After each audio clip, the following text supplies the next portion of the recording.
This is 94.7 FM, Outbreak FM, Los Angeles. David Morgan here. It's 1:18 p.m. on what started as an ordinary Tuesday afternoon in September. The 405 is backed up as usual between Lax and the Valley. Beach weather is perfect, 72 degrees. Clear skies, typical LA day. Except nothing about today is typical anymore.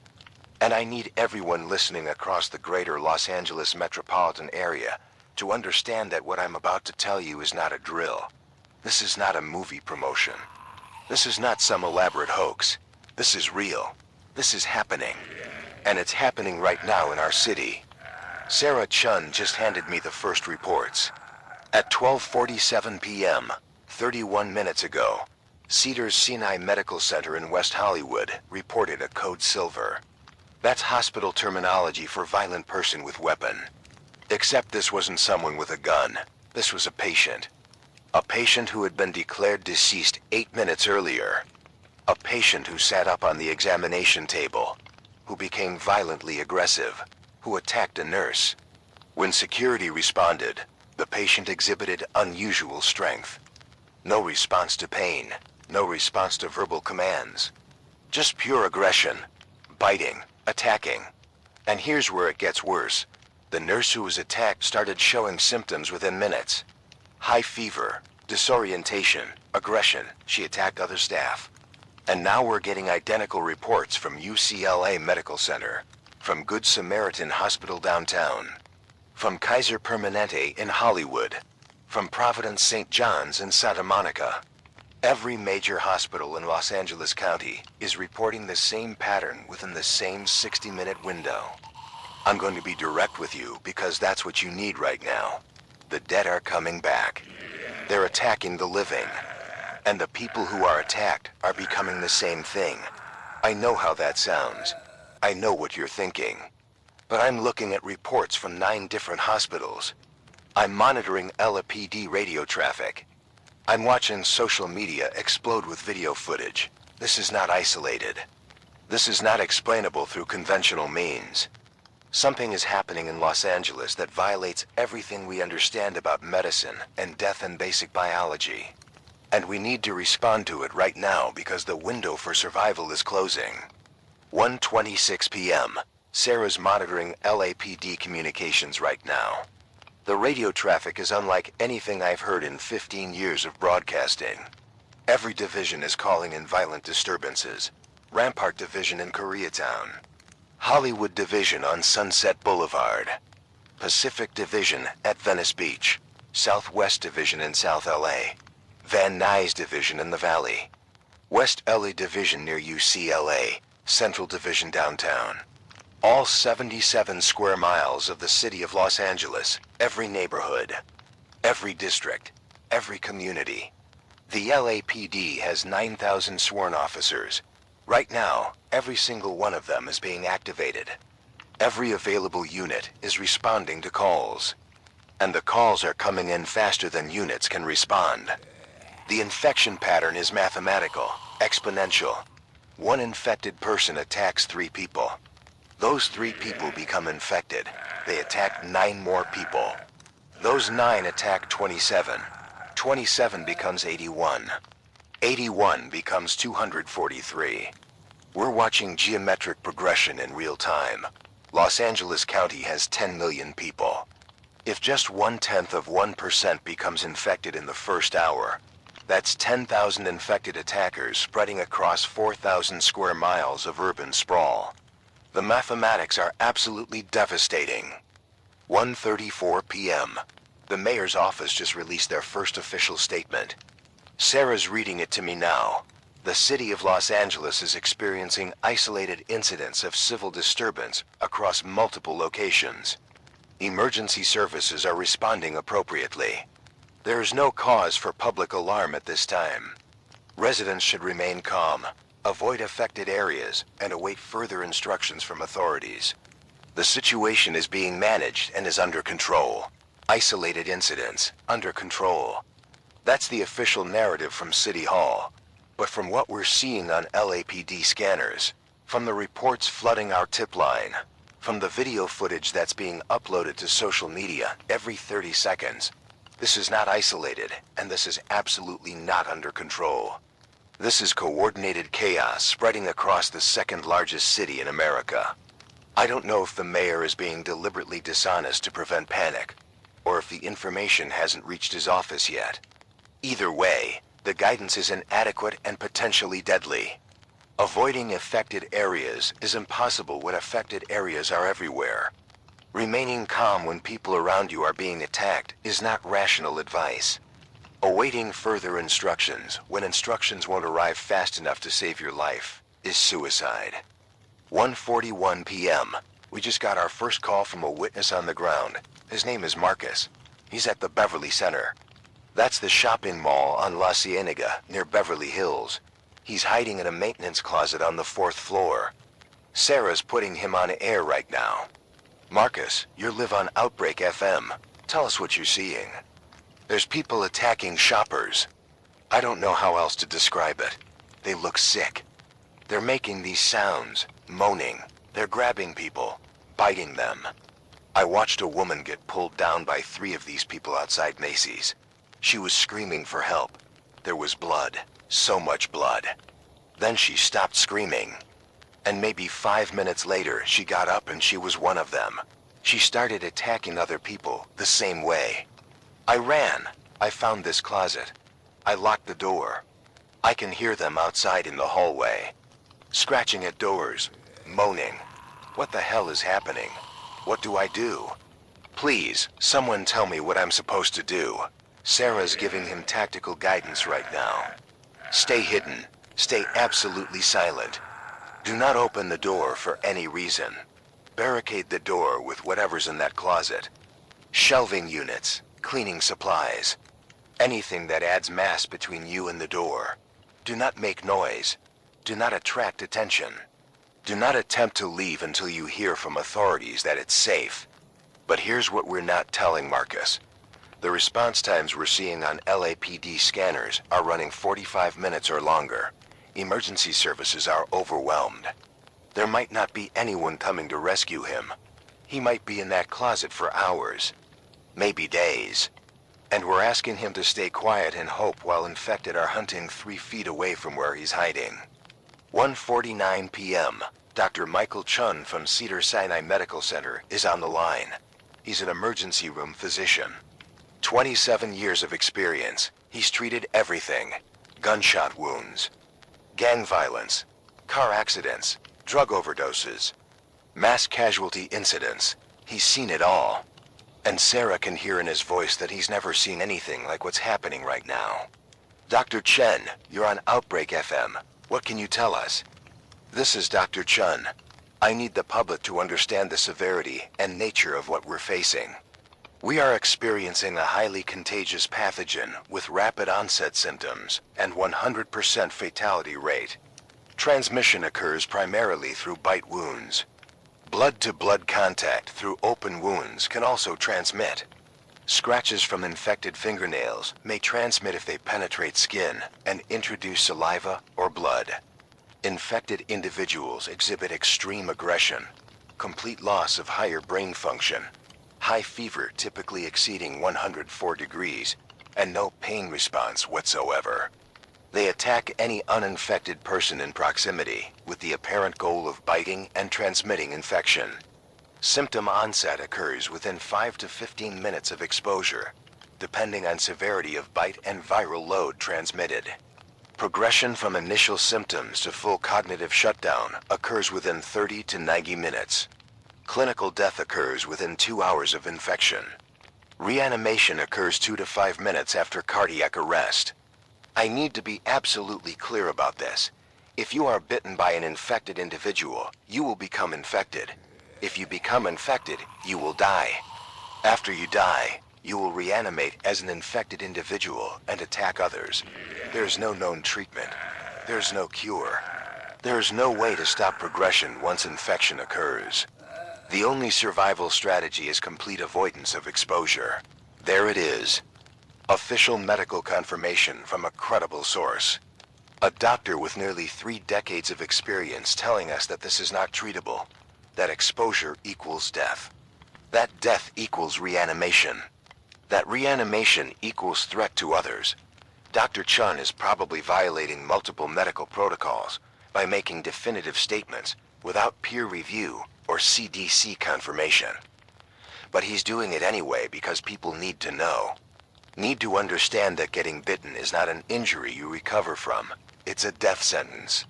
And after death, you become the threat. Understanding that changes behavior, changes decisions, keeps people away from danger instead of approaching it, trying to help. Dr. Chun is choosing public safety over professional caution. That takes courage. 1:57 p.m. Traffic across Los Angeles is becoming catastrophic. Sarah's monitoring traffic cameras throughout the city. The 405 freeway is completely stopped from LAX to the San Fernando Valley. 32 miles of parking lot. The 101 through Hollywood and downtown is gridlocked. The 10 from Santa Monica to downtown is bumper to bumper. The 5 through downtown and East LA is blocked. The 110 through South LA is jammed. Every major artery is clogged beyond capacity. People heard the initial news reports. They heard about violent disturbances. They made the rational decision to evacuate. And 10 million people are trying to evacuate simultaneously using freeway infrastructure designed for normal flow. The result is total systemic failure. No one is moving. Cars are being abandoned on freeways. People are walking. Some are running. Panic is spreading faster than infection. And here's the critical problem that's developing. Infected are on the freeways too. People who were bitten in their homes or offices or stores. Who got in their cars to evacuate. Who turned while stuck in traffic. Who are now attacking other drivers. Attacking people who are walking on the blocked freeways trying to escape.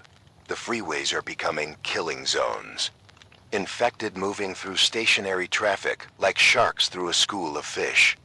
Victims can't escape because they're boxed in by vehicles on all sides. Can't drive forward because traffic is stopped. Can't back up because cars are behind them. They're trapped. Sitting targets. Some are smart enough to stay in their cars with windows up and doors locked. Others are panicking and running. And the ones who run are being caught, being attacked, being infected. Adding to the infected population hunting through the gridlock. 2:04 p.m. The LAPD is changing tactics in real time. Captain Maria Rodriguez is broadcast on emergency channels. All units are receiving this guidance. Effective immediately. Standard use of force protocols are suspended when engaging infected individuals. Infected subjects do not respond to verbal commands. They do not respond to pain compliance techniques. Tasers are ineffective. Pepper spray is ineffective. Batons are ineffective unless used to deliver severe head trauma. Physical restraint is extremely dangerous due to bite transmission risk. Firearms are the only reliable method of stopping infected individuals. Aim for the head. Center mass shots do not stop infected mobility. Limb shots do not stop infected mobility. Only destruction of brain tissue reliably stops infected aggression. Headshots are authorized and expected. This is effective immediately across all divisions. Rodriguez out. Headshots. The LAPD is telling 9,000 officers to shoot people in the head. That's how far outside normal policing we are. That's how inadequate standard procedures are for this situation. The LAPD doesn't have protocols for this. They're not trained for this. They're adapting in real time based on what's working and what's not. Verbal de-escalation doesn't work. Less lethal options don't work. Standard center mass shooting doesn't work. Only headshots work. So headshots become policy. Instantly. Without committee meetings or training updates or legal review. Just immediate tactical adaptation to unprecedented threat. Some officers will adapt successfully. Will overcome training and muscle memory and shoot for heads instead of center mass. Others won't.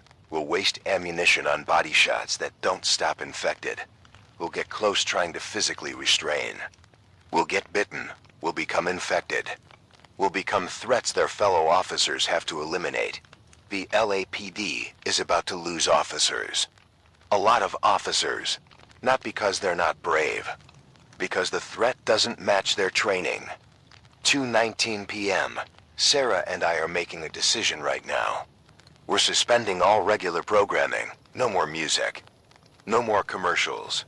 No more traffic reports telling you which freeway to take because all freeways are blocked and unusable. Outbreak FM is going into continuous emergency broadcast mode. Sarah and I will stay on air as long as we can. As long as we have power. As long as we have equipment. As long as we're alive. We'll provide information that helps people survive. We'll coordinate between survivors and authorities. We'll be the voice you hear when everything else is falling apart. That's our purpose now. Not entertainment, not distraction, crisis communication. Survival information. We're the people who stay on air while the city burns. 2:27 p.m. The infection count estimates are coming in from LAPD Command. They're estimating 2,000 confirmed infected across LA County based on reported incidents. But that's confirmed. That's incidents that were reported and responded to. The actual number is probably 10 times higher. Maybe 50 times higher. The infected don't call 911. They don't file incident reports. They just attack. The only infected we know about are the ones who attacked in public spaces, in front of witnesses, in front of security cameras. The ones attacking in homes, in alleys, in parking structures. Those incidents go unreported until someone discovers the aftermath hours or days later. The real infected population could be 20,000. Could be 50,000. Could be higher. We're operating in fog of war. Information is incomplete. Data is delayed. Estimates are educated guesses at best. Reality is almost certainly worse than reported numbers. 2:34 p.m. Los Angeles International Airport is shutting down. All flights are canceled. All terminals are being evacuated. There were incidents on arriving aircraft. Infected passengers who boarded planes in other cities. Who showed symptoms during flight. Who attacked flight attendants and other passengers at 35,000 feet in pressurized metal tube with no escape. The planes that landed are being held on remote tarmacs. Passengers are being processed through medical screening. Anyone showing fever or behavioral changes is being detained in quarantine. But detained where? LAX doesn't have quarantine facilities. No airport does. This scenario was never planned for. Never trained for. They're improvising, making it up as they go. And while they improvise, LAX, the fourth busiest airport in the world, the airport that handles 88 million passengers per year, is dark, empty, closed. No one is flying into Los Angeles. No one is flying out. The city is cut off from air travel. The only exit routes are ground transportation. And those are gridlocked. 2:42 p.m. We're getting reports of community defense organizing spontaneously across the city. A residential neighborhood in Sherman Oaks has barricaded their streets. 37 families working together. They've blocked vehicle access by parking cars bumper to bumper across both ends of the street. They've posted armed residents at the barricades. They've created defended perimeter encompassing 4 blocks, and it's working. They've engaged infected 3 times, killed 21 infected. 0 casualties among defenders. They're proving that organized groups with firearms and coordination can defend territory successfully. The neighborhood is becoming fortress, island of stability and ocean of chaos. Other neighborhoods are watching, learning, starting to organize their own defenses. It's spontaneous social organization. Humans forming protective groups without government direction. Tribal instincts activating. The veneer of civilization is thin. Underneath is tribal survival programming. Defend the in-group. Exclude the threat. Cooperate or die alone. That programming is activating across Los Angeles right now. 2:57 p.m. The freeways are death traps. Multiple reports of massive infected swarms on the 405 near LAX. On the 101 through Hollywood, on the 10 near downtown. Hundreds of infected moving through gridlocked traffic. Thousands of people trapped in vehicles. People are abandoning cars and running. But running where? Many freeway sections are elevated. 20, 30, 40 feet above surface streets. Trapped between concrete barriers. The only escape is forward or back. And both directions have infected. People are jumping off overpasses. Choosing fall injury or death over being torn apart by infected. Some survive the fall with broken legs and spinal injuries. Others die on impact. It's horrible calculus. Certain death by infected versus possible death by fall. And people are choosing possible death. That's rational decision-making in a rational situation. That's how bad the freeways are. Death by falling is preferable to what infected do to you. 3:11 p.m. The National Guard has been activated. The governor declared state of emergency 18 minutes ago. Military units across California are mobilizing. But deployment takes time. Troops need to be recalled from wherever they are. They need to be equipped, briefed on situation, transported to deployment zones. Best case scenario, we're looking at National Guard boots on the ground in Los Angeles in 8 to 12 hours. That's 11 p.m. at earliest, midnight more realistically. And that's just first units. Full deployment could take 24 hours. We're on our own until then. No military support, no heavy weapons. No organized large-scale response. Just LAPD and civilians trying to survive exponential outbreak growth with inadequate resources and no playbook for this scenario. 3:19 p.m. The power grid is starting to fail. Downtown Los Angeles just went dark. Complete blackout. Not rolling blackout. Not scheduled maintenance. Systemic failure. Too many power plant workers fled their posts. Too few personnel maintaining grid infrastructure. The electrical system requires constant human oversight. Requires workers monitoring systems and responding to problems and maintaining equipment. When workers abandon posts because they're fleeing infection or they're dead or they're infected, systems fail. And when one system fails, it stresses other systems. Cascading failures. Power is first. Water treatment will be next when pumping stations lose power. Then sewage treatment. Then telecommunications. Then everything else. Civilization is machinery. Complex interdependent machinery. Every piece requires maintenance. Remove maintenance and machinery breaks. We're watching it break in real time. The city is falling apart. One system after another. And each failure makes the next failure more likely. 3:34 p.m. Sarah just got confirmation that Santa Monica Pier has fallen. The pier was packed. It's Tuesday afternoon in September. Perfect beach weather. The pier had thousands of people. Tourists, families, children. The outbreak started in the arcade. Someone infected. Maybe multiple infected. They attacked people in the arcade. Panic caused stampede. The pier is narrow, crowded. People were crushed. People were pushed over railings into the ocean. Drowning. Others were trapped on the pier by the crowd. Couldn't escape. Were attacked. The pier is now infected territory. Hundreds of infected wandering the boardwalk. The carousel. The arcade. The restaurants. The iconic Santa Monica Pier that's been in 1,000 movies is now feeding ground.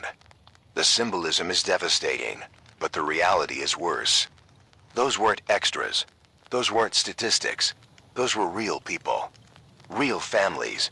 Real children who came to Los Angeles for vacation. Who died screaming on a pier that was supposed to be fun.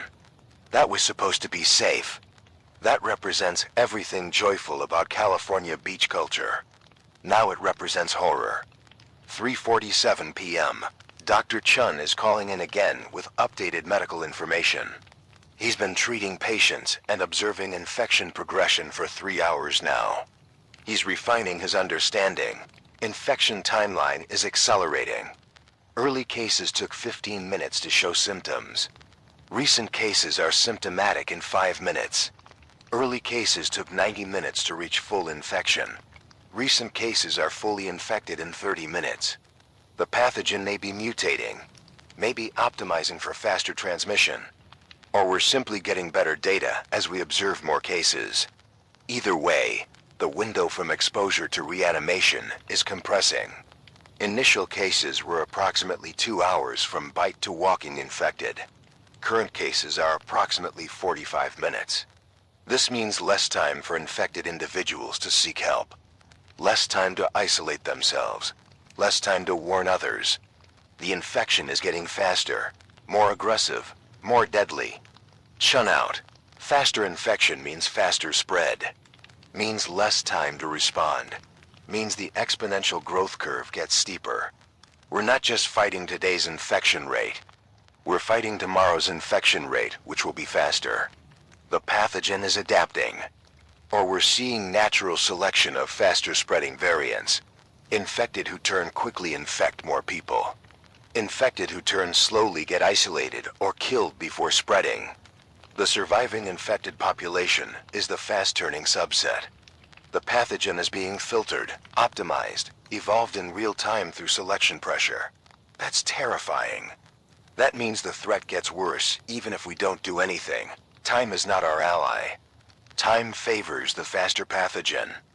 4:04 p.m. Hollywood Boulevard is lost. The Walk of Fame, the TCL Chinese Theater, the Dolby Theater where they hold the Oscars, all of it is infected territory now. Thousands of tourists were on Hollywood Boulevard when Outbreak reached that area. They had nowhere to run, trapped between buildings and crowds. The infected moved through them like fire through dry grass. Fast, unstoppable, consuming everything. The videos on social media are unreal. Infected attacking tourists on the Walk of Fame. Blood on the stars embedded in sidewalk. Every star has a name. Every name represents someone who achieved something in entertainment. Now infected are walking over those names. Attacking tourists who came to see those names. It's desecration. It's the end of what Hollywood represents. Dreams, success, glamour, all of it being destroyed by nightmare made real. 4:19 p.m. Dr. Chun is reporting that Cedars-Sinai is implementing total lockdown. They're not accepting new patients. Not accepting ambulances. Sealing all entrances. The hospital is compromised. Large sections are infected territory. Infected patients who were brought in for treatment turned violent. Attacked staff. Attacked other patients. The infection spread inside the hospital faster than it could be contained. Now doctors and nurses are barricaded in secured areas. Patients who can't be moved are being abandoned. Left alone in rooms with infected wandering hallways outside. It's triage at institutional scale. Save the medical personnel who can help future patients. Abandon current patients who can't be saved. It's brutal calculus, but necessary.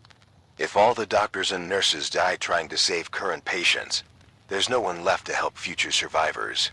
You have to save the responders, even if that means abandoning current victims.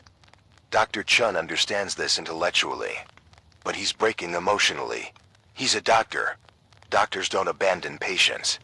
Doctors stay and help, but staying means dying, means being infected, means being destroyed by security. He's alive because he made the hard choice, the right choice, but the choice that violates everything he believes about medical ethics. 4:34 p.m. The Hollywood sign is visible from our broadcast studio window. It's still standing up there in the hills. Still white, still iconic, still representing everything Los Angeles means to the world. Movies, television, entertainment, dreams. But below that sign, everything it represents is burning. Hollywood is lost. Downtown is lost. Santa Monica is lost. The freeways are death traps. The hospitals are falling. The police are overwhelmed. The power is failing. Los Angeles is collapsing. The second largest city in America is falling in real time. And we're broadcasting it. We're watching it happen. We're trying to help people survive it. But we can't save everyone. We can't save most people. All we can do is provide information.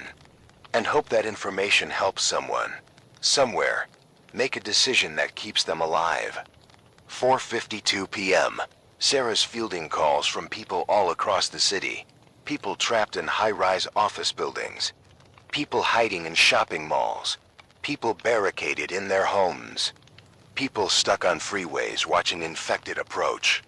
They're all asking the same questions. Is help coming? When will this end? What should I do? We're trying to give answers. But we don't have answers. We have guesses, we have theories. We have advice based on incomplete information. Stay hidden if you're safe. Move to higher ground if you can. Avoid crowds. Avoid infected. Aim for the head if you have to fight. Conserve resources. Wait for military. Those are the best answers we have. And they might not be good enough. They probably aren't good enough. But they're all we've got. 5:04 p.m. The sun is still up. It won't set for another 2.5 hours, but it feels like darkness already. It feels like the end of the world, even though the sun is shining and the sky is blue and the temperature is perfect. Because beneath that perfect sky, everything is horror. Everything is violence. Everything is collapse. The disconnect between beautiful weather and societal breakdown is psychologically jarring. The world should look different when it's ending. The sky should be dark. The air should be cold. There should be visual indicators that match the emotional reality. But there aren't. It's just another beautiful LA day. Except 10 million people are fighting for survival. Except the dead are walking. Except civilization is falling. The weather doesn't care. The sun keeps shining. The world keeps turning. Our apocalypse is invisible from space. 5:19 p.m. We're getting reports that some community defense groups are going on offense. Not just defending, attacking, clearing infected from their neighborhoods. A group in Westwood near UCLA has organized 50 armed residents. They're conducting sweeps, moving block by block, killing infected, clearing territory, creating safe zone. It's working. They've cleared 8 blocks, killed over 100 infected. 2 casualties among the group. Both were bitten.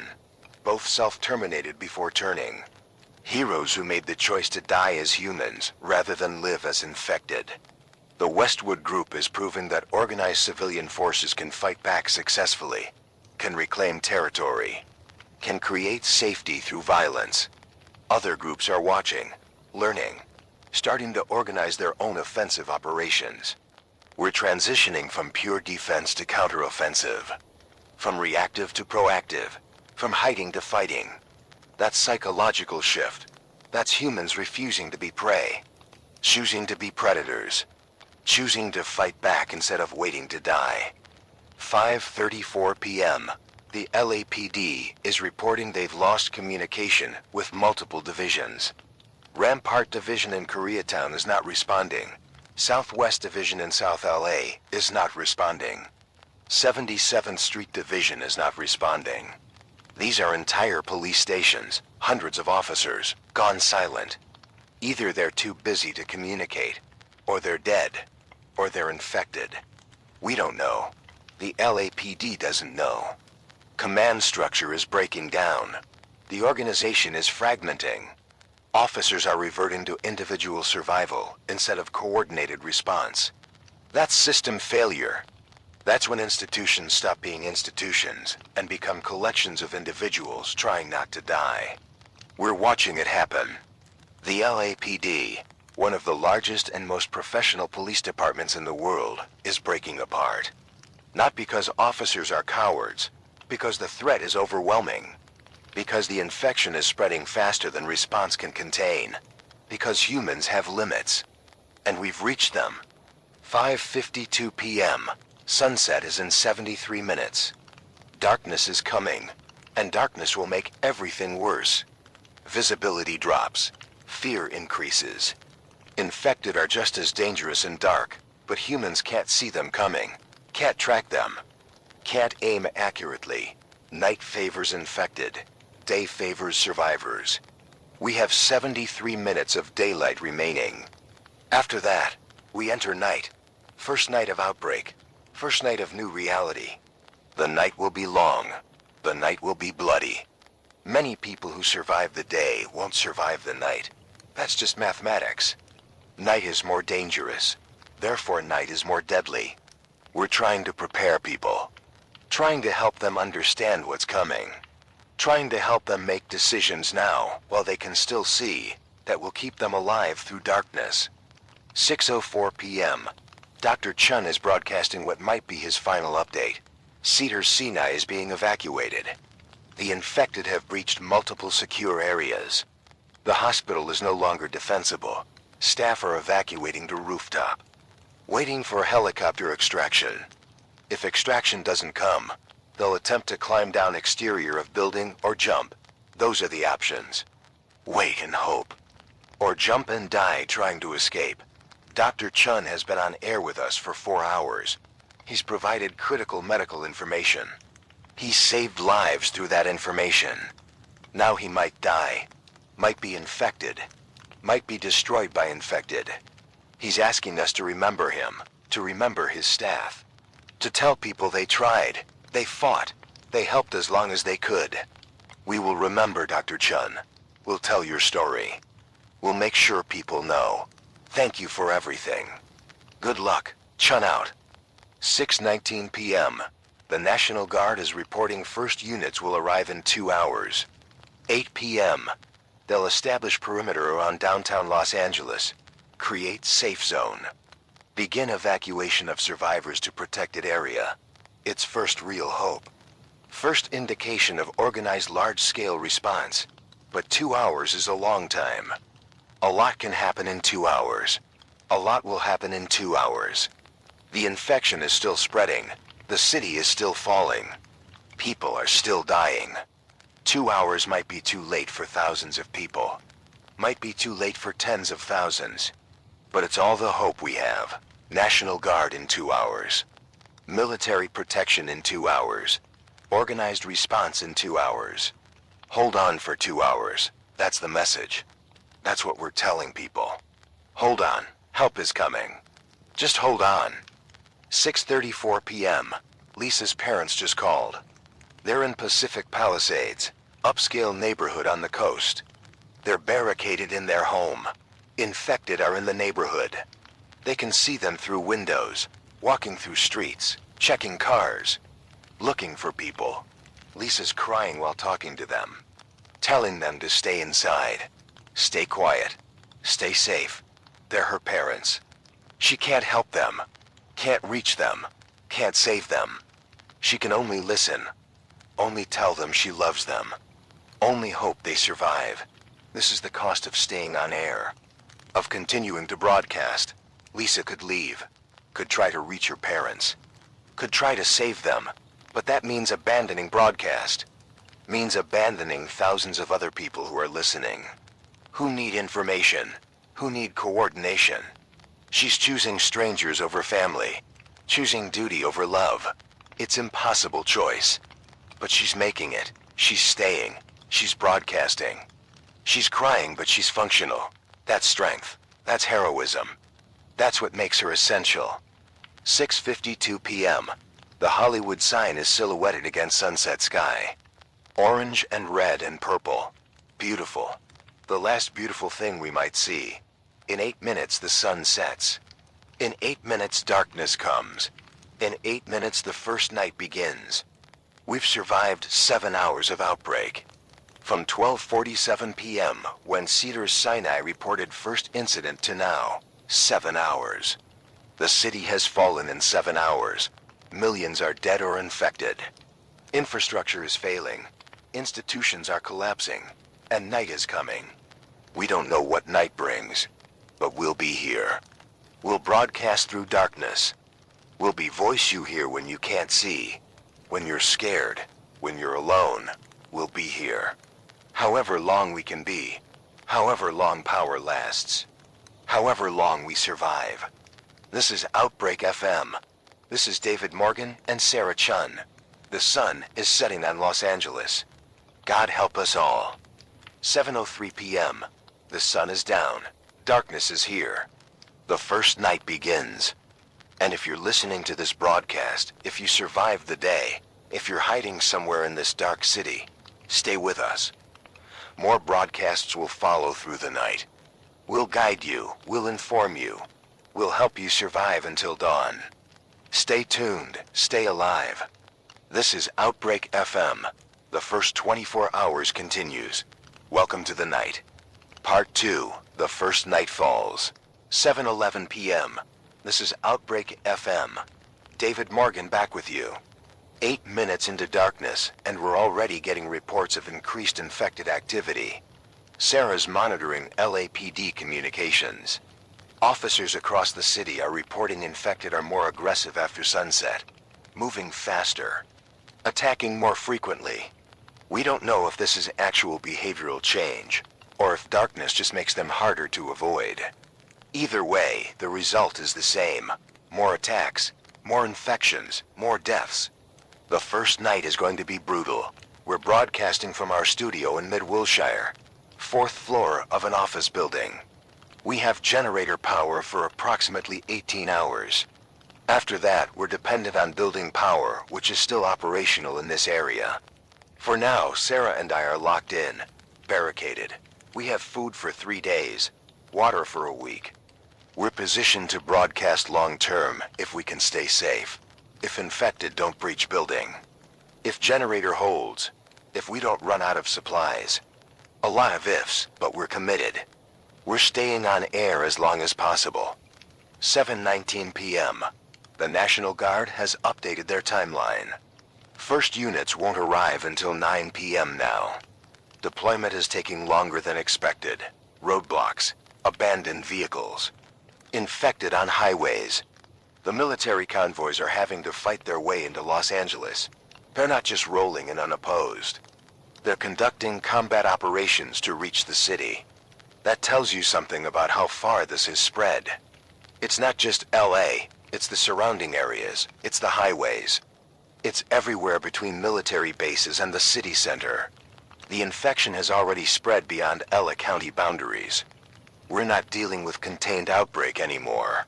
We're dealing with regional catastrophe. 7:27 p.m. A community defense group in Brentwood just made contact with us. They're calling themselves Brentwood Defense Force. 43 armed residents. They've secured a 6-block area around San Vicente Boulevard. They've established perimeter, posted guards, created safe zone for 200 civilians. They're asking us to broadcast their location so other survivors can reach them. But broadcasting location means infected might concentrate there. Means raiders might target them. It's risk. We're discussing whether to broadcast or not. The group says broadcast anyway. They'd rather help people and deal with risks than stay hidden. We're putting their location on air. San Vicente Boulevard between Barrington and Bundy. Brentwood Defense Force. Accepting refugees. Screening for bites. Armed security. If you're in West LA and you need safety, that's an option. Use caution approaching. Identify yourself clearly. Don't make sudden movements. Nervous people with guns shoot first in situations like this. 7:34 p.m. We're getting reports from the freeways. The 405 is a graveyard. Thousands of abandoned cars. Bodies everywhere. Infected wandering through the wreckage. Some people are still alive in their vehicles, hiding, hoping infected pass by. Others tried to run, didn't make it. The freeway is elevated through much of West LA, 20 to 30 feet up. People jumped rather than be attacked. The surface streets below are littered with bodies, some from jumpers, some from infected attacks. It's carnage on a scale that's hard to process. The 405 handles 300,000 vehicles per day. A significant percentage of those vehicles are still there, still blocking lanes, still trapping people who couldn't evacuate in time. 7:49 p.m. Sarah just got word that her parents in Pacific Palisades are okay. They've joined with neighbors, 15 families. They've barricaded multiple homes on their cul-de-sac, created defended cluster. They have food, water, weapons. They're organized. They're safe for now. Sarah's relieved. She's been maintaining professional composure while terrified for her family. Now she knows they're alive, that they're in defended position, that they have community support. She's crying, but still working, still monitoring communications, still coordinating information. That's dedication. That's choosing to help strangers while her own family is in danger. That's the kind of person who keeps society functioning during collapse. 8:04 p.m. The Brentwood Defense Force just repelled their first attack. 30 infected approached their perimeter. Guards engaged with rifles. Killed all 30. 0 breaches. 0 casualties among defenders. They're reporting their tactics. Engage at distance. Aim for heads. Maintain ammunition discipline. Don't let infected reach barriers. It's working. They've proven that prepared civilians with adequate weapons can defend fixed positions successfully. Word is spreading. Other communities are organizing using Brentwood as model. We're seeing spontaneous social organization across LA. Communities forming. Perimeters being established. Defense forces being created. It's tribal warfare emerging from modern urban environment. Humans reverting to ancestral survival patterns, because ancestral patterns work. 8:19 p.m. Dr. Chun is still alive. He made contact from Cedar Sinai rooftop. Helicopter extraction succeeded for 23 staff members. He wasn't on the helicopter. Not enough space.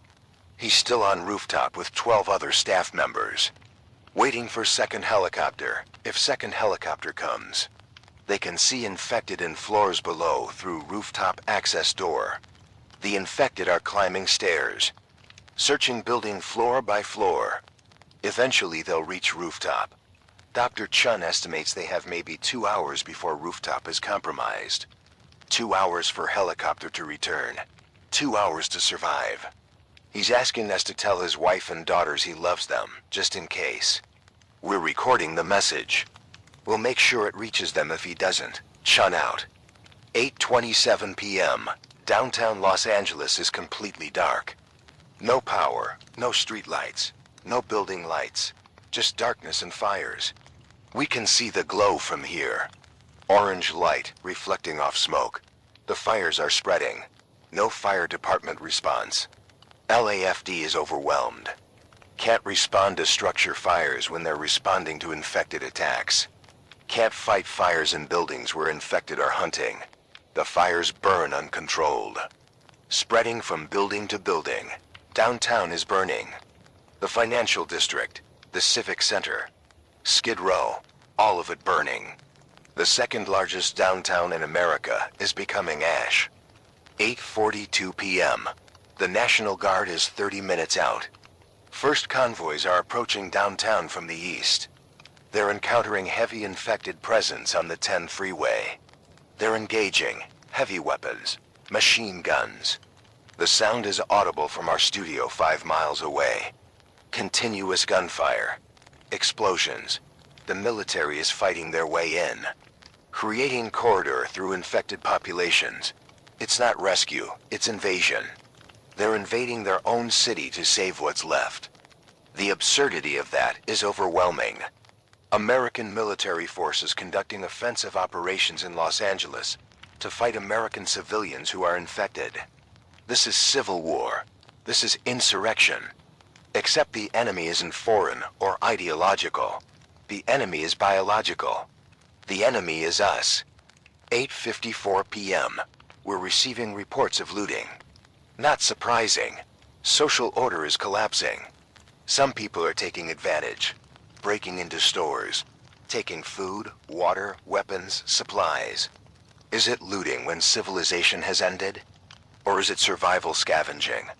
The distinction matters philosophically but not practically. People need supplies. Stores are abandoned. Taking supplies from abandoned stores keeps people alive. But some groups are raiding occupied homes, attacking other survivors for supplies. That's different. That's predatory.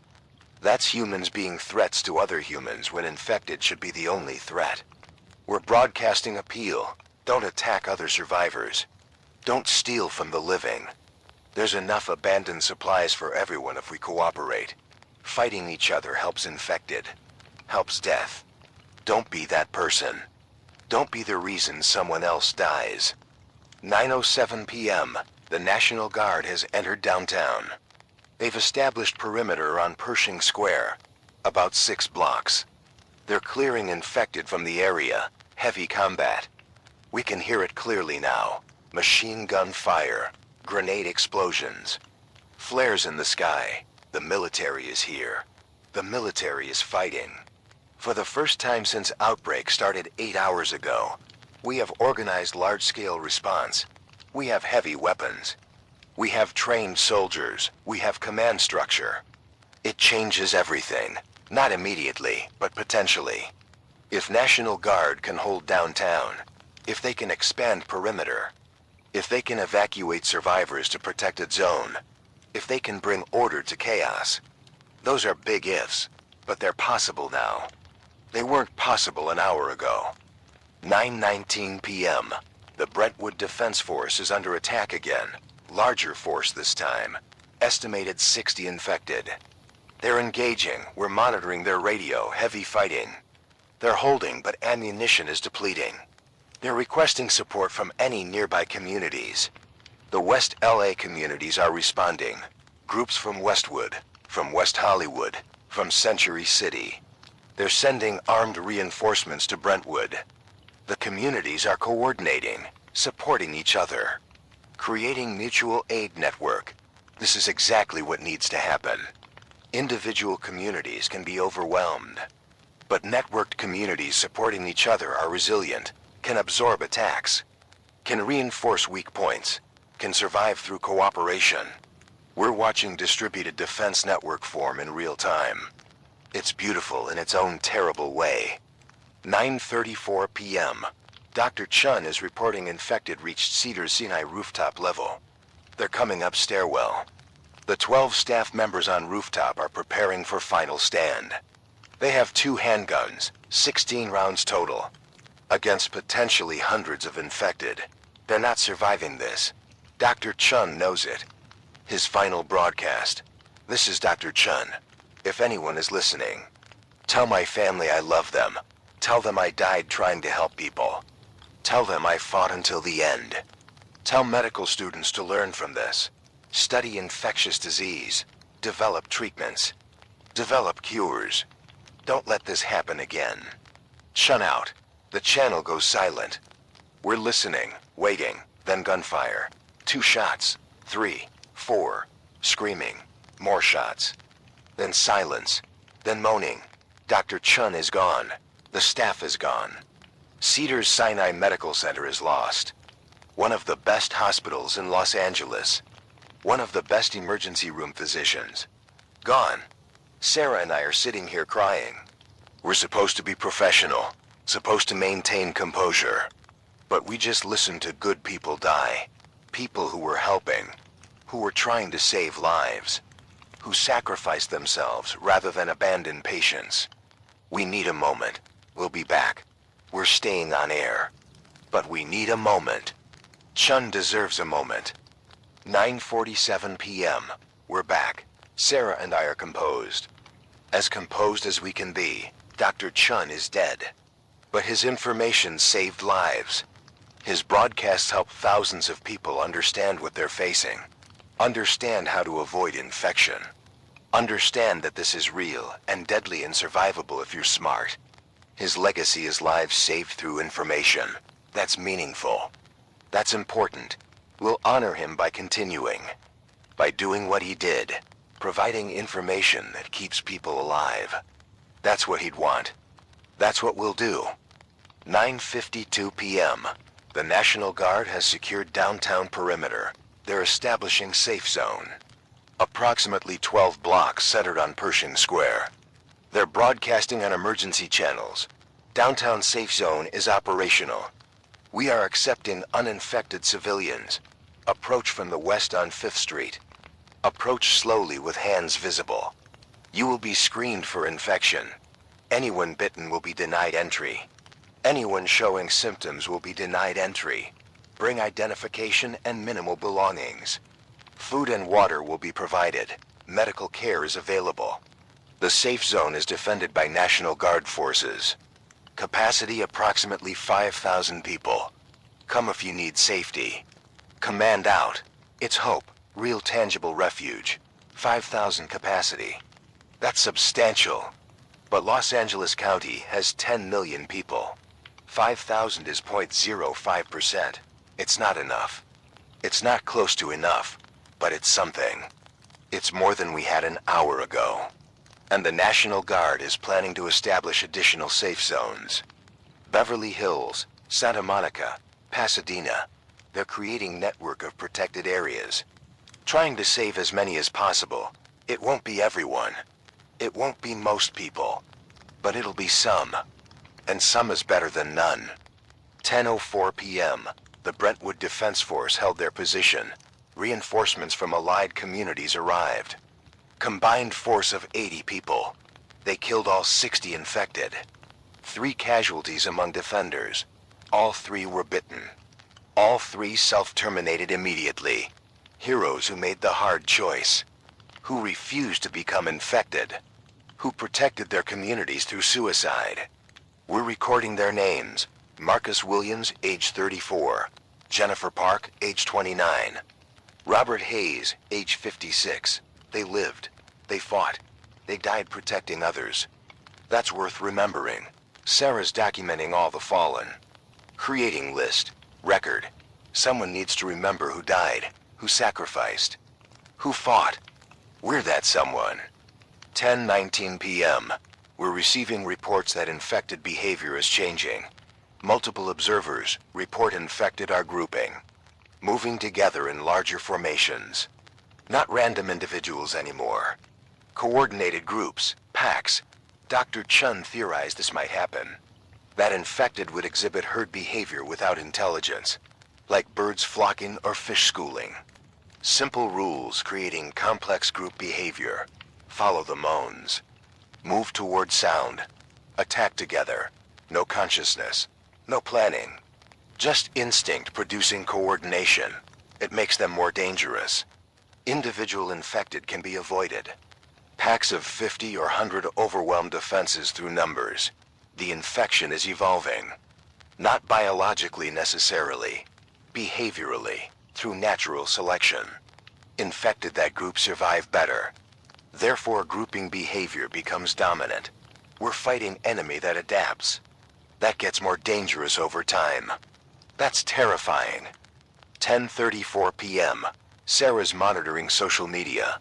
The videos being uploaded are horrific. Infected attacking people on Hollywood Boulevard. Infected swarming through Venice Beach. Infected hunting through the Grove Shopping Center. But there are also videos of successful defense. Of communities fighting back. Of infected being killed. Of humans winning engagements. The narrative is mixed. Horror and hope. Death and survival. Collapse and resistance. Both realities existing simultaneously. Los Angeles is falling. Los Angeles is fighting back. Both true, both important. The city will survive in some form. Question is how many people survive with it. How much is salvageable? How long recovery takes? Years? Decades? Generations? We don't know. Too early to know. But the city will endure in some form. Cities are resilient. Humans are resilient. We survive. It's what we do. 10:47 p.m. The National Guard downtown safe zone has reached capacity. 5,000 people inside. They're denying new admissions. People are being turned away. Sent back into infected controlled territory. We're watching it happen on traffic cameras. People begging at gates. Guards refusing entry. Orders are orders. Capacity is capacity. Exceeding capacity creates disease risk. Creates food shortage. Creates instability that threatens everyone inside. It's necessary triage, but it's horrible. Watching people walk away from safety because there's no room. Some will find other refuge. Others won't. That's the cost of limited resources. Someone has to be excluded. Someone has to be left outside. The guards making those decisions will carry that weight forever, assuming they survive. Assuming they don't break from trauma of turning away dying people. 11:04 p.m. We're approaching midnight. End of first day. Beginning of second day. We've survived 12 hours of outbreak, from 12:47 p.m. to now. 12 hours. Los Angeles is unrecognizable. Millions dead or infected. Infrastructure failing. Institutions collapsed. And night continues. We have 7 hours until dawn. 7 hours of darkness, of increased danger, of continued fighting. Some people will survive. Others won't. That's reality. We can't save everyone. We can only try to save as many as possible through information, through coordination, through maintaining communication network that connects survivors to resources and to each other. And if you're listening to this broadcast right now, if you survived the first 12 hours, if you're hiding somewhere in this dark city, stay with us. We're here through the night. We're broadcasting until dawn. We're the voice in darkness. The connection to hope. We'll guide you. We'll inform you. We'll help you survive until morning. Stay tuned. Stay quiet. Stay alive. Morning comes in 7 hours. We'll make it together. 11:19 p.m. Lisa's fielding calls from isolated survivors. People trapped in high-rises. People hiding in shopping malls. People barricaded in homes. They're scared. They're alone. They're listening to us because we're the only human contact they have. We're talking them through fear, through panic, through despair. We're keeping them calm, keeping them rational, keeping them alive through voice, through connection. Some of them will survive. Some won't, but all of them have better chance because we're here, because they're not completely alone. Because someone is listening, someone cares, someone is trying to help. That matters. Maybe that's what matters most. Not whether we save everyone, but whether we try, whether we care, whether we maintain humanity while everything inhuman is happening around us. 11:34 p.m. The Brentwood Defense Force is organizing supply run. They're sending 10 people to nearby grocery store. Raiding for food and water. They're planning carefully.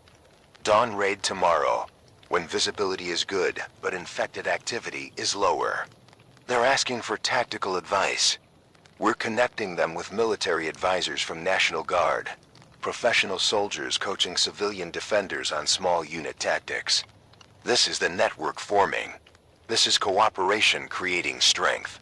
Civilian communities supporting each other and receiving support from military. Everyone working together. Everyone contributing what they can. That's how we survive this. Not through individual heroism, through collective effort, through network effects, through emergence of organization from chaos. 11:47 p.m. We're 13 minutes from midnight. 13 minutes from day 2. Sarah and I are exhausted. We've been broadcasting for 10 hours straight. We're running on adrenaline and coffee and sense of purpose. We'll continue. We'll broadcast through midnight, through the night, through dawn. However long we can. However long we're needed. This is our contribution. This is how we fight. Not with guns, with information. Not with violence, with voice. We're the people who stay on air while city burns, who maintain connection when everything else is breaking, who provide hope when hopelessness seems rational. That's our role, that's our purpose, and we'll fulfill it until we can't anymore. Part 3, Midnight to Dawn, 12:01 a.m. This is Outbreak FM. David Morgan here with Sarah Chun. We've crossed into day 2. Midnight has passed. The first 24 hours continues. 12 hours down, 12 hours to go. And if you're listening right now, if you survived this far, you're proving survival is possible. You're evidence that humans can endure this, can adapt, can fight back, can live through horror, keep going. Dawn is 6 hours away. 6 hours. You can survive 6 hours. We'll help you. We'll be here every minute, guiding you, informing you, connecting you to hope. 12:09 a.m. The National Guard is establishing second safe zone in Beverly Hills. They're securing area around Rodeo Drive, approximately 8 blocks. They're engaging heavy infected presence. The fighting is intense. We can hear it from here. Beverly Hills had massive infected concentration, rich neighborhood, high population density. Lots of people became lots of infected. The Guard is clearing them systematically, room by room, building by building. It's brutal urban warfare. Clearing operations in luxury stores and mansions. Fighting through same streets where tourists shop and celebrities live. The absurdity of combat operations on Rodeo Drive is striking. But that's where infected are. That's where people need safety. So that's where military fights. 12:19 a.m. We're getting reports that some infected are showing degradation. The early infected. The ones from 8 or 9 hours ago. They're moving slower, less coordinated. Tissue is breaking down. They're decomposing while still mobile. It's grotesque, but it's tactically important. It means infected have limited functional lifespan. They don't last forever. They degrade. Eventually they'll be too damaged to hunt. Too damaged to attack. They'll collapse. Become immobile. Become harmless. We don't know the timeline. Days? Weeks? But there's timeline. The infected aren't permanent threat. They're temporary threat. Survive long enough and they become manageable. That's hope. That's strategy. Survive. Wait. Let biology do what biology does. Let decay make infected harmless. It's passive approach, but it might work. Might be necessary. Might be only option for communities without weapons or military support. 12:34 a.m. The Brentwood Defense Force is reporting they've made contact with 11 other organized communities across West LA. Combined population approximately 800 people. Combined defensive capability approximately 200 armed individuals. They're proposing formal alliance. Mutual defense pact. Coordinated supply runs. Shared intelligence. Resource trading. It's nascent government forming from chaos. Communities recognizing that cooperation provides security individual communities can't achieve. The alliance is being formalized right now. Over radio, without lawyers or legislation. Just communities agreeing to help each other. To respond if any member is attacked. To share resources and information. It's simple. It's practical. It's exactly what's needed. Sarah and I are broadcasting the alliance formation. Documenting it. This is history being made. This is how civilization rebuilds from collapse, from bottom up. From voluntary cooperation. From recognition that together is stronger than alone. 12:47 a.m. Exactly 12 hours since first incident at Cedars-Sinai. 12 hours since patient 0 reanimated an attacked nurse. 12 hours ago, Los Angeles was normal, functional, alive. Now it's war zone. Infected everywhere. Infrastructure failing. Millions dead or transformed. 12 hours. That's how fast modern civilization can collapse.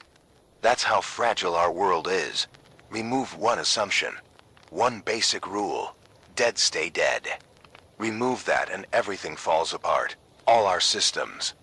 All our institutions. All our assumptions about safety and order and society. Gone. In 12 hours. We built this civilization over centuries. Thousands of years of human progress. Cities, governments, technology, medicine, art, culture. All of it threatened by single pathogen that breaks one rule. The speed of collapse is lesson we'll remember. If we survive to remember.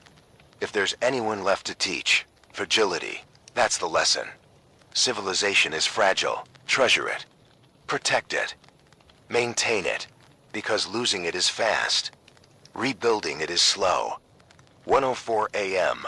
Sarah's parents just radioed in from Pacific Palisades. Their defended cluster is under attack. Large infected force. Maybe 80 individuals. The 15 families are fighting. They're holding, but ammunition is running low. They're requesting support, but there's no support available. National Guard is engaged downtown and Beverly Hills. Civilian communities are defending their own positions. No one has spare forces to send to Pacific Palisades. Sarah's parents are on their own. Sarah's listening to her father coordinate defense. Her mother treating wounded. She's crying while broadcasting updates to other communities, warning them, sharing tactics that are working and aren't. She's watching her parents fight for their lives, and there's nothing she can do except stay on air, except keep broadcasting, except help thousands of others by sacrificing ability to help two people she loves most. That's the cost. That's the choice. That's heroism, choosing many over few, choosing duty over love, choosing to continue when stopping seems like only rational response. 1:19 a.m., Beverly Hills Safe Zone is operational. National Guard secured 8 blocks, capacity for 3,000 people.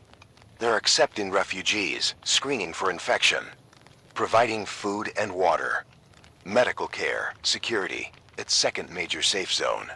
Combined with downtown, we have capacity for 8,000 protected civilians. It's something. It's not enough. But it's something. The Guard is planning 3rd safe zone in Santa Monica, 4th in Pasadena, 5th in Long Beach. They're creating network, archipelago of safety and ocean of infected. Communities that can't reach safe zones are forming their own defended positions, creating their own safety through cooperation and weapons. 2 strategies: centralized military safe zones, distributed civilian defended communities, both working, both saving lives, both necessary. We need both. Neither alone is sufficient. 1:34 a.m., Sarah's parents survived the attack. They held their position, killed all 80 infected. 4 casualties among defenders. All 4 were bitten. All 4 self-terminated. The Pacific Palisades cluster paid terrible price. But they survived. They're still functional, still defended, still alive. Sarah's relieved. She's been maintaining broadcast while terrified her parents would die. Now they're safe, for now, until next attack. She's professional again, composed, but I saw her break. Saw her fear. Saw her choose duty over fleeing to help family. That took strength. I don't know if I have. She's better person than I am. Better broadcaster. Better human. I'm lucky to work with her. Lucky to survive alongside her. Lucky she chose to stay when leaving was rational choice. 1:47 a.m. We're receiving reports of successful supply runs across the city. Communities venturing out during night. Raiding stores, gathering food, water, weapons, medicine. It's dangerous. Visibility is poor. Infected are active. But supplies are necessary. You can't survive indefinitely on what you have. You need resupply. Communities that plan carefully and execute properly are succeeding. Communities that improvise desperately are failing. The difference is preparation, is reconnaissance, is tactical planning, is discipline during execution. Military training helps but isn't necessary. Civilians can learn tactics, can apply them, can succeed through intelligent application of basic principles. Cover, coordination, fire discipline, situational awareness. These aren't complex, they're learnable. Communities teaching themselves to fight, to raid, to survive through violence. That's adaptation. That's humans being flexible, being dangerous when necessary, being predators instead of prey. 2:04 a.m. The National Guard is reporting infected population estimate. 200,000 confirmed across LA County. 200,000 infected from 10 million population. 2% infection rate. 98% of people are still uninfected. Still human. Still alive. The majority survived. The majority is either in safe zones, in defended communities, in hiding, or evacuated. 200,000 sounds like a lot. Is a lot, but 8 million survivors is also a lot. The city isn't dead. The population isn't eliminated. We're wounded. We're damaged. We're reduced. But we're alive. Majority is alive. And alive means capable of fighting, capable of recovering, capable of rebuilding. We focus on casualties because casualties are dramatic, but survivors are majority. Survivors are winning. Not easily, not cleanly, but numerically, most people are surviving. That's victory, even if it doesn't feel like victory. 2:19 a.m. Downtown Safe Zone is receiving refugees continuously. Small groups arriving every few minutes. Individuals, families, communities that decided to evacuate to military protection instead of defending independently. They're being screened, admitted, processed, fed, given sleeping spaces. Medical care for injuries. The safe zone is functioning. It's overcrowded. It's chaotic, but it's working. People are safe inside, protected by soldiers with heavy weapons and organizational structure. That's what government provides. What institutions provide when they work? Protection through coordinated force. Civilians can defend themselves, can fight back, but they can't match military capability, can't match training, can't match equipment. The National Guard is proving why military exists, why we maintain it, why we fund it. Because during crisis, when everything fails, military capability keeps people alive, provides order, provides safety, provides hope. 2:34 a.m. We're 4 hours from dawn. 4 hours of darkness remaining. The night is quieter than early evening. Fewer gunshots, fewer explosions, fewer screams. Not because infection stopped, because survivors learned. Learned to stay quiet. Learned to hide effectively. Learned not to attract attention. The ones who didn't learn are dead. Natural selection operating in real time. Teaching survival skills through deadly consequences for failure. We're watching human population being filtered. Survivors are the ones who adapted quickly, who learned from others' mistakes, who applied intelligence to survival. The population that emerges from this will be different. Harder, smarter, more resilient. Trauma changes people. Crisis reveals capability. The survivors will be capable, will be tested, will be proven. That's cold comfort for the dead, but it's reality. Survival of most fit, most adaptable, most willing to fight. 2:47 a.m. Sarah's monitoring infected movement patterns. She's noticed something. Infected are concentrating in certain areas. Downtown, Hollywood, Santa Monica, Venice. High initial population density areas. They're not spreading evenly. They're clustering where prey was most abundant. Makes sense. Infected hunt. Hunting is productive where prey concentrates. Areas with fewer people have fewer infected. Suburbs, residential neighborhoods, lower density areas. The infected are following human distribution patterns. High human density created high infected density. Low human density created low infected density. This has tactical implications. Safer to be in low density areas, suburbs, edge of city. Less infected concentration. Easier to avoid. Easier to defend against. Urban core is death trap. Too many infected. Too concentrated. People in urban areas should evacuate to suburbs if possible. To lower density. To better survival odds. 3:04 a.m. We're getting reports that some communities are executing bitten members, not allowing self-termination. Executing them to conserve ammunition, to ensure they don't turn and attack, to remove decision from infected individual. It's brutal. It's necessary maybe, but it's the kind of thing that changes people who do it. Killing infected is one thing. They're threats. They're attackers. Killing them is self-defense. Killing bitten survivors before they turn is different. They're still human. Still conscious. Still begging for mercy. Killing them is execution. Is murder legally. Is necessary practically. The people doing executions are making impossible choice. Choosing community safety over individual life. Choosing to carry trauma of killing innocent people to prevent them from becoming threats. I don't know if I could do it. Don't know if I have that strength. Those communities have people who do. People willing to bear that weight. That makes them leaders, makes them essential, makes them damaged. War creates necessity. Necessity creates terrible choices. Terrible choices create trauma. That's cost of survival. We'll pay it. Because alternative is extinction. 3:19 a.m.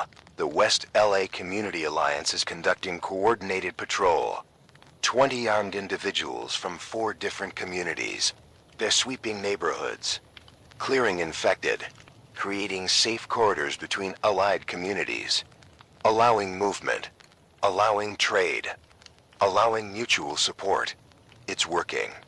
They've cleared 12 blocks, killed 47 infected. 0 casualties, professional execution. Military-style tactics applied by civilians who learned fast. Humans are quick learners when survival depends on learning. The Alliance is proving that civilian forces can conduct offensive operations successfully, can reclaim territory, can create safety through violence. That's important. Shows that communities don't need military to survive. Military helps, amplifies capability, but isn't necessary. Civilian communities can defend themselves, can fight back, can win. That's encouraging. Means survival doesn't depend on government. Depends on community, on cooperation, on willingness to fight. 3:34 a.m. Sarah just received message from LAPD command. They're estimating they've lost 30% of force. 3,000 officers dead or infected or missing. 9,000 officers at start of outbreak, 6,000 still functional. That's catastrophic losses in 12 hours. But 66% survival is actually better than general population. Better than civilian survival rates in most areas. LAPD training helped. Weapons helped. Communications helped. Organization helped. They're not doing well. But they're doing better than unorganized civilians. That's what training provides. What organization provides? Marginal advantage. Slightly better odds. Over thousands of people. Marginal advantage means thousands more survivors. Every percentage point matters. Every small advantage compounds. LAPD is surviving better because they're trained. Communities organizing are surviving better because they're organized. Lessons are clear. Train, organize, coordinate. Those things increase survival odds. 3:47 a.m. We're receiving philosophical question from listener. He asks, when does defending yourself become murder? When do you shoot someone who might be infected, but you're not sure? When do you deny entry to bitten person who's begging for help? Where are the moral lines? It's good question. Impossible question. The lines are blurred. Erased completely, maybe. Normal morality assumes normal circumstances. Circumstances where society functions, where law exists, where you can afford to be merciful. These aren't normal circumstances. Society isn't functioning. Law is suspended. Mercy gets you killed. The moral lines are wherever you draw them, wherever you can live with drawing them. Some people will shoot anyone suspicious. Better safe than sorry. Others will risk their lives to help someone who might be infected. Mercy, even when dangerous. Both positions are defensible. Both will result in deaths. Deaths of others or deaths of self. You choose which deaths you can live with. Which choices align with who you are. Who you want to be, even during apocalypse. Especially during apocalypse, your choices define you. Choose deliberately. Choose consciously. Live or die with consequences. That's all any of us can do. 4:04 a.m.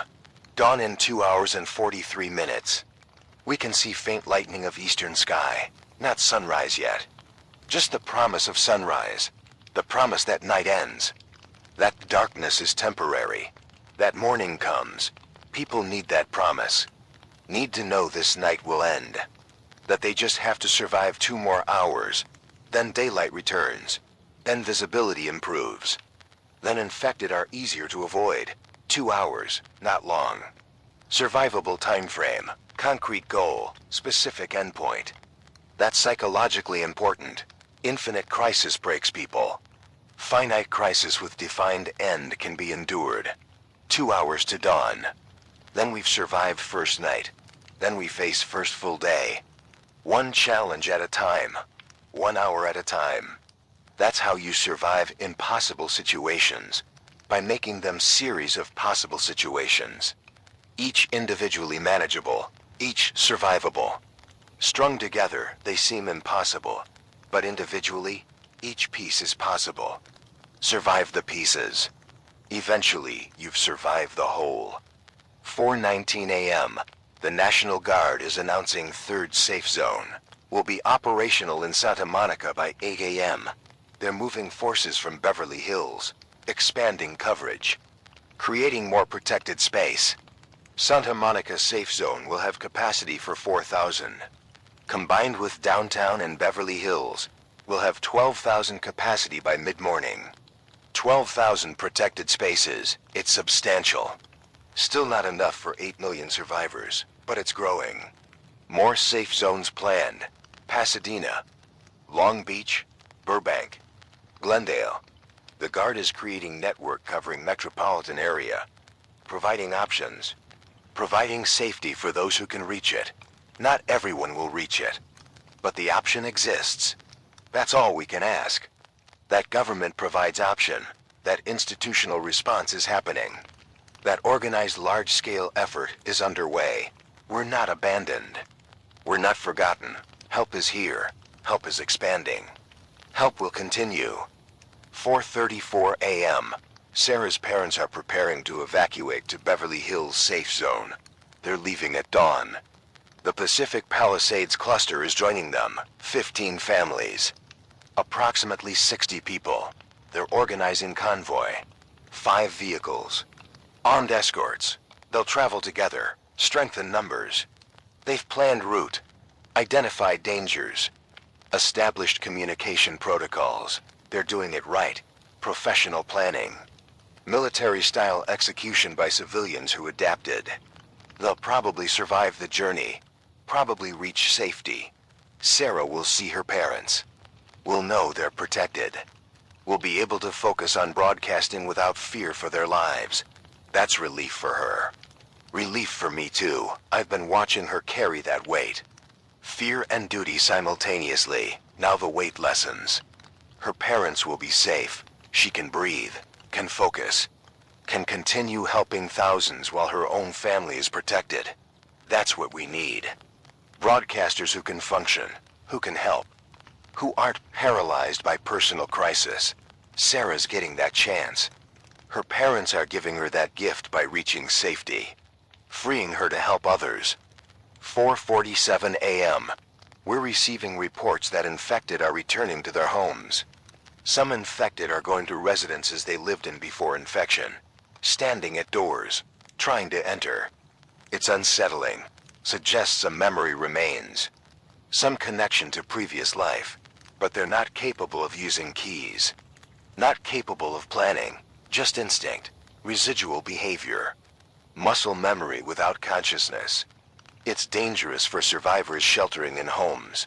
Infected that used to live there might return, might concentrate there, might attack survivors who moved in. Caution advised. If you're in someone else's home, assume original residents might return as infected. Prepare for that possibility. Don't be surprised. Don't hesitate. They're not the people who live there anymore. They're infected. They're threats. Defend accordingly. 5:04 a.m. Dawn in 96 minutes. The sky is definitely lighter now. Still dark, but not pitch black. We can see shapes, can distinguish buildings. The city is emerging from darkness. And with light comes visibility. Comes ability to see infected before they're close. Comes ability to aim accurately. Comes safety through information. Darkness is terrifying because you can't see threats. Light reduces fear by revealing threats. Allows response. Allows evasion. Light is survival advantage. We're approaching light. Approaching day. Approaching survival of first night. Those who made it this far prove they can survive. can adapt, can endure. That's achievement. That's success. Celebrate briefly, then prepare for new challenges, for continued survival, because the outbreak isn't over. The crisis continues. We survived night, now we survive day, then another night, then another day. However long it takes. 5:19 a.m.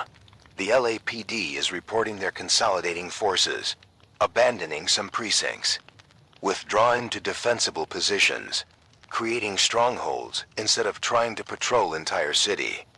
It's admission that city is too large to secure with 6,000 officers, that resources are inadequate for mission. They're doing triage at city scale, defending what can be defended, abandoning what can't. Harsh choice, necessary choice. Some neighborhoods will lose LAPD presence, will be on their own, will have to provide their own security through community defense. Other neighborhoods will have concentrated LAPD protection, will be safer. It's unequal. It's practical.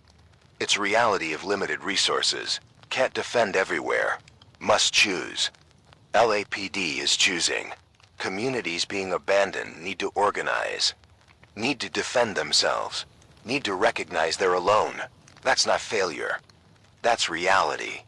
Adapt to reality or die denying it. 5:34 a.m. Sarah and I are approaching 18 hours of continuous broadcasting.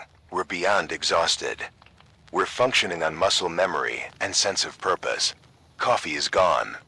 We're drinking water and forcing ourselves to stay alert. Generator is still working. Building power is still on. We have resources to continue. We have capability to broadcast. So we broadcast. We don't stop because we're tired. We stop when we can't continue. When resources fail or we fail. Until then, we broadcast. That's commitment. That's understanding that thousands of people are depending on this frequency, are listening, are surviving because we're providing information, coordination, hope. We're essential infrastructure. We're as important as power or water or food. Maybe more important. Because information enables acquisition of all other resources. Information is meta-resource. The resource that unlocks other resources. We provide that. We'll continue providing it, however tired, however scared, however traumatized. We continue. 5:47 a.m., 43 minutes until sunrise. The eastern sky is orange and pink, beautiful. The last beautiful thing, maybe. Or the first, depending on how you view it. Last remnant of normal world where sunrises were appreciated for beauty. Or first dawn of new world where survival is victory. Both interpretations valid. Both true. We're between worlds. Old world ending. New world beginning. The sunrise marks transition. From before to after. From normal to nightmare. From civilization to survival. Whatever comes next, it starts with the sunrise. This first dawn of outbreak. This transition from night to day. From fear to hope, from despair to determination. The sun rises regardless of human drama, regardless of suffering, regardless of death. That's comforting and terrible simultaneously. Comforting because it means continuity. Terrible because it means indifference. The universe doesn't care. The sun shines, the world turns. We live or die, and it makes no difference to anything except us. We're insignificant cosmically, but we're everything to each other. That's enough. That's all we have each other. This sunrise. This moment. This survival. 6:04 a.m. Dawn is breaking. The sun is cresting horizon. Light is spreading across Los Angeles. The city is revealed. Smoke rising from dozens of fires. Abandoned cars on freeways. Empty streets, infected wandering, but also survivors. Emerging from hiding, from defended positions, from safety of night survived. They made it. We made it. First night is complete. First 12 hours of darkness survived. We're entering first full day of outbreak. Day 2, hour 25. And we're still here. Still broadcasting. Still fighting. still refusing to surrender. 6:19 a.m., Sarah's parents departed Pacific Palisades. Convoy of 5 vehicles, 60 people. They're traveling toward Beverly Hills safe zone. 15 miles. Through infected territory. Through abandoned city. Sarah's monitoring their progress. They're moving carefully, avoiding known infected concentrations. Using residential streets instead of main roads. Maintaining radio discipline. Executing plan they developed. So far no contact with infected. Clean run. They might make it. Probably will make it. Sarah will see her parents today. We'll know they're safe. We'll hug them for first time since Outbreak started. That's hope. That's joy amid horror. That's reminder that good things still happen. That families reunite. That love persists. Even during apocalypse. Especially during apocalypse. When everything is terrible, small good things become enormous. Sarah seeing her parents is enormous. For her. From you watching her. For everyone listening who has family they haven't seen. Who might see them again. Who might not. Hope is contagious. We need it. We share it. We build it together. 6:34 a.m. The sun is fully up. Daylight has returned. Los Angeles is visible. The damage is visible. The scope is visible. Miles of empty streets. Thousands of abandoned vehicles. Fires burning unchecked. Buildings damaged. Bodies everywhere. Infected wandering openly, but also life. Survivors moving. Communities organizing. Military forces operating. People fighting back. The city is damaged. The city is dangerous. But the city is alive, still functioning in reduced capacity, still fighting, still refusing to die. Los Angeles has survived earthquakes, fires, riots, disasters of every kind. We survived this too, not unscathed. Not quickly, but eventually, we endure, we adapt, we rebuild. That's what cities do, what humans do, we survive. And survival is victory when extinction is alternative. 6:47 a.m. This is Outbreak FM. David Morgan and Sarah Chun. We've been broadcasting for 18 hours. We've survived first night of Outbreak. We're entering first full day. Day 2 begins now. The first 24 hours continues. And we'll be here, broadcasting, coordinating, helping, however long it takes, however long you need us. Stay with us. More broadcasts will follow. We're the voice you hear when everything else is silent. The connection when everything else is broken. The hope when everything else is hopeless. We're Outbreak FM Los Angeles. And we're not stopping. Not today, not tomorrow, not until this is over. Or until we can't continue. Whichever comes first. Stay alive. Stay fighting. Stay human. Dawn has come. Welcome to Day 2, Part 4. The first sunrise 6:54 a.m. This is Outbreak FM. David Morgan here. The sun is climbing. Los Angeles is waking to Day 2. We're 7 hours into daylight. 7 hours into recovery. 7 hours into whatever comes next. Sarah's tracking her parents' convoy. They're 12 miles from Beverly Hills safe zone. 3 miles to go. Clean run so far. They're going to make it. 7:11 a.m. The National Guard is reporting infected population estimates are stabilizing. 200,000 infected. Not growing exponentially anymore. The curve is flattening. Why? Because survivors learned. Learned to hide. Learned to fight. Learned to avoid. The easy prey is gone. What remains are defended communities. Armed survivors. People who know how to stay alive. The infected are encountering resistance. That resistance is slowing spread. We're reaching equilibrium. Infected population stable. Survivor population stable. Both sides holding ground. It's not victory, but it's not collapse either. It's survival. Sustainable survival. That's all we need. 7:34 a.m. Sarah's parents reached Beverly Hills safe zone. All 60 people from Pacific Palisades convoy arrived safely. 0 casualties, perfect execution. Sarah's crying, relief, joy, her parents are safe. She's maintained professional composure for 19 hours while terrified for them. Now she can breathe, can feel, can celebrate small victory in ocean of tragedy. Her parents survived. That matters to her, to me, to everyone listening who understands what it means to fear for family. They survived. That's worth celebrating. 7:52 m. We're receiving reports from across the city. Communities organizing everywhere. West LA, San Fernando Valley, South LA, East LA, San Gabriel Valley, Orange County. Every region forming defended positions, creating alliances, coordinating response. The survivor network is vast, distributed, resilient. Thousands of communities, hundreds of thousands of people, working together, fighting back, refusing to die. This is humanity's response, not government response, not military response. Human response. People helping people. Communities supporting communities. Civilization rebuilding itself from bottom up. That's beautiful. That's powerful. That's why we survive as species. We cooperate. We organize. We refuse to surrender. 8:14 a.m. The National Guard announces 4th Safe Zone operational in Pasadena. 5th Zone operational in Long Beach by noon.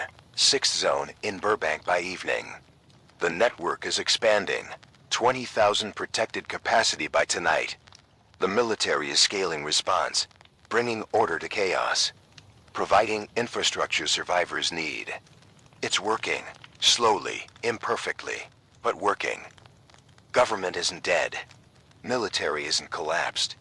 Institutions are functioning in reduced capacity. That's enough. Don't need perfect response. Need adequate response. Need something rather than nothing. We're getting something. That's victory. 8:37 a.m. Sarah and I are 20 hours into broadcast. We're exhausted beyond description, but we're here. Still functional, still providing information. We're discussing shift change, taking turns sleeping while other broadcasts, 4 hours on, 4 hours off, sustainable long term. We can maintain this indefinitely if we stay disciplined, if we don't burn out. If we remember this is marathon, not sprint, we're settling into new reality. This is our life now, broadcasting crisis information, coordinating survivors, maintaining communication network. However long it takes, days, weeks, months, however long Los Angeles needs us. 9:04 a.m. We're getting reports of successful supply runs across the city. Communities are raiding stores, gathering food, water, medicine, weapons, ammunition. They're stockpiling, preparing for long-term survival. The initial panic is over. The desperation is fading. Survivors are thinking strategically, planning weeks ahead. That's maturation. That's adaptation.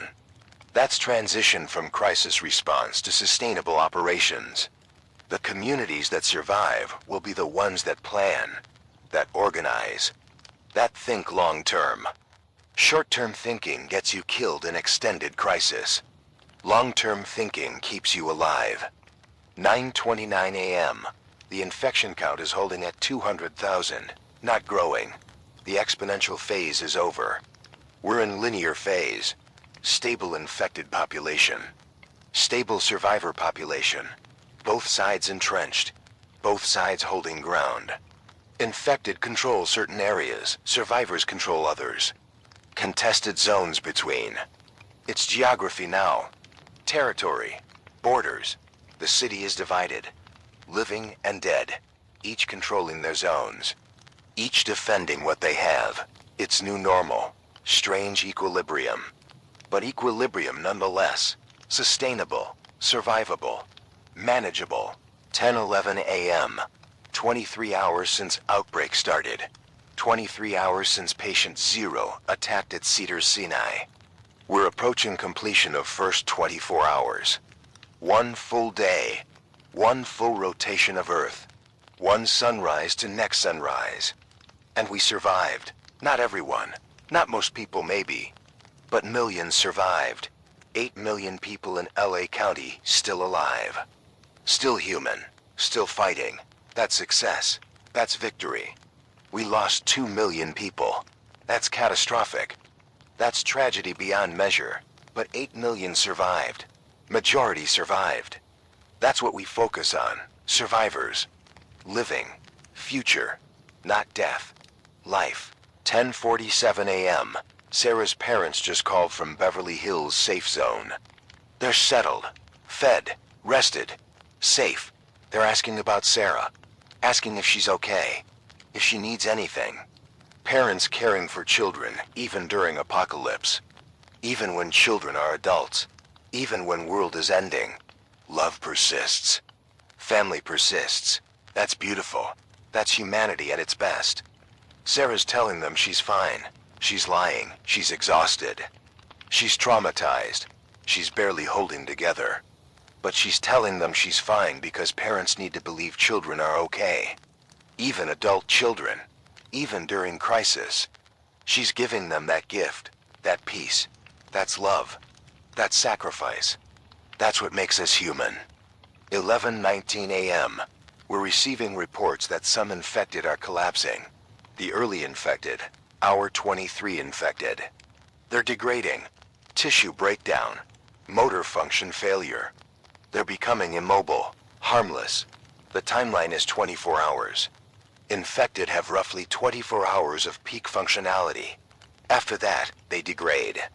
After 48 hours, they're mostly harmless. After 72 hours, they're completely immobile. That's endgame. That's how this ends. Not through military victory, through biological degradation. The infected are temporary threat. 3-day lifespan. After 3 days, infected population becomes manageable. After 1 week, most infected are immobile. After 2 weeks, all infected are harmless. We just have to survive 2 weeks, 14 days. That's the timeline. That's the goal. Survive 14 days and crisis is over. That's hope. That's strategy. That's plan. 11:52 a.m. We're 8 minutes from 1 p.m. 8 minutes from hour 24. 8 minutes from completing first full day of Outbreak. Sarah and I are preparing final broadcast of 24-hour coverage. We'll continue broadcasting after. But this is milestone. This is completion. This is proving we can do this.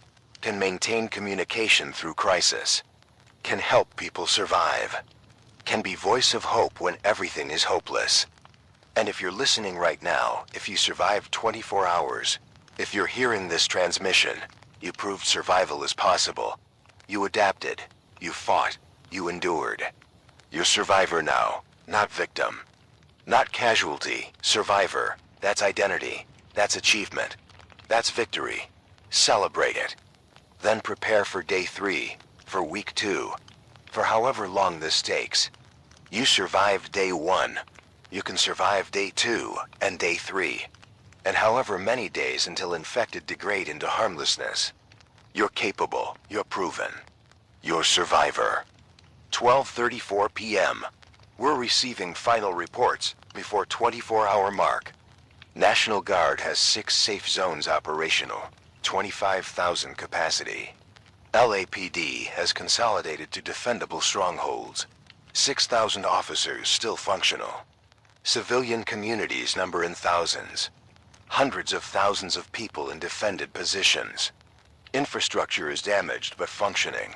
Power in some areas. Water in some areas. Communications working.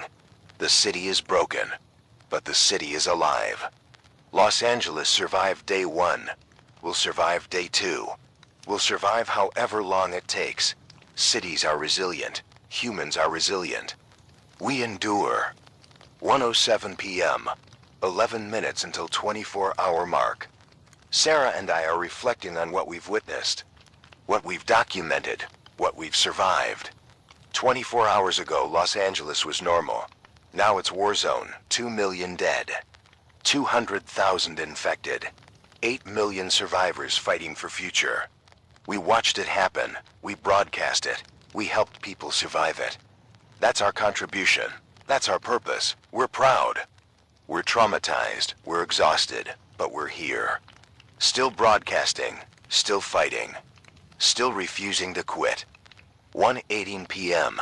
This is Outbreak FM. David Morgan and Sarah Chun. It's 1:18 p.m. 24 hours since Outbreak began. 24 hours since Cedars-Sinai reported first incident. 24 hours since the dead started walking. We survived. Los Angeles survived. 8 million people survived.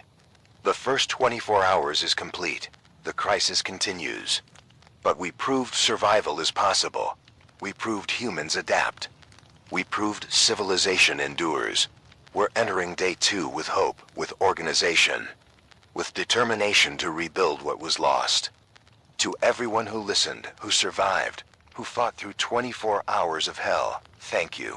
You're why we broadcast. You're why this matters. You're proof that humanity refuses to die. Stay with us. We'll broadcast through day 2, through week 2, through however long Los Angeles needs us. We're Outbreak FM. We're not stopping. Not until this is over. The first 24 hours is complete. Day 2 begins. The future starts now, and we're building it together. Stay alive. Stay strong. Stay human. This is Outbreak FM Los Angeles. The voice of survival. The voice of hope. The voice that refuses to be silenced. Welcome to day 2. Let's survive it together.